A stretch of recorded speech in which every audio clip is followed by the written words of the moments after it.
haddaynu ka horeyno xukunka istimnaa baa la dhahdaa fi shariica waa qofku in uu biyihii taranka iska keeno suu iskaga keenaba isagoo markaan zawjadiisi ama xaaskiisi aan la mucaamaloon marka arrinta noocaasi ahi mid bannaan maaha waa ilaahay subxaana watacaala markuu sheegayay dadka muuminiinta ah ee jannada u ballan qaaday sifaadkooda wuxuu ku daray waladiina hum lifuruujihim xaafiduun ilaa calaa aswaajihim aw maa malakat aymaanuhum waa kuwa xubnahooda ilaalinaya cawradooda ilaa aan la mucaamaloonahayn ama si kale aan baahidooda shahwadada u gudanahayn inuu xaaskiisa la mucaamaloodo ama addoontiisa la mucaamaloodo mooyaane labadaas unbu ilaahay sheegay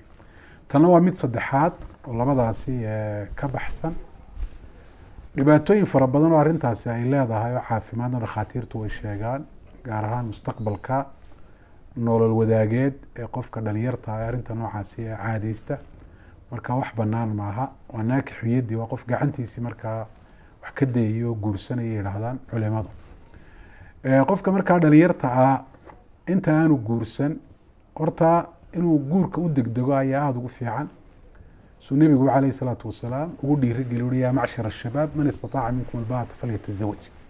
dhalinyaray ka idinka mid ee awooda hawsha guurka ha guursaday buuri nebigu calayhi salaatu wasalaam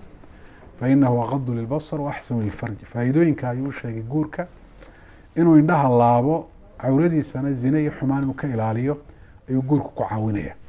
marka qofka dhalinyartaahi inuu guurka u degdego weeye haddii wuxuu ku guursado aanu hayn oo arrintaasi ay ku cuslaatana waxaa waajib ku ah inuu dhowrsoonaado sida ilah hi waliyastacfif aladiina laa yajiduuna nikaaxan xataa yugniyahum allahu min fadli kuwa waxay ku guursadaan aan hayni ha dhowrsoonaadaan ilaa ilaahay fadligiisa uu ka qani yeelay waxay ku guursadaan ilaahay uu siinayo u suurtagelinayo waxyaabaha markaa dhowrsoonaanta ku caawin kara qofka dhalinyarta waxaa ka mid a kow inuu ka fogaado waxyaabaha dareenkiisa kicinaya oo dhan sida wax la dhegeysto iyo wax la daawado iyo wax la taabto iyo sheekeysiga dumarka ajanabiga ka waxaasoo dhan waa inuu ka fogaado waxaa kaloo ku caawinaya sida nebigu calayhi salatu wasalaam xadiidkaasi uu ku sheegay inuu dareenkiisa jinsi ku jabiyo soom nebigu calayhi salatu wasalaam wuxuu yihi waman lam yastatic facalayhi bisoom fainahu lahu wijaa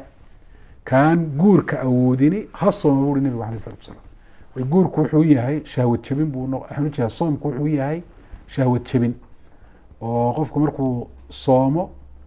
maalinkii dee habeenkiina aanu cuntadii maalintii uu ka soomay iyo labanlaabkeeda aanu isticmaalin si miyir qabta wuxuu u cuno tamartiisa yaraanaysa taasina waxay keenaysaa in dareenkiisa uu yaraado marka waxyaabaha ku caawinaya dhowrsoonaanta ee nebigu calayhi salaatu wasalaam uu sheegay waxaa ugu horeeya soomka iyo dee arrimaha kale aynu sheegnayba wallahu aclam.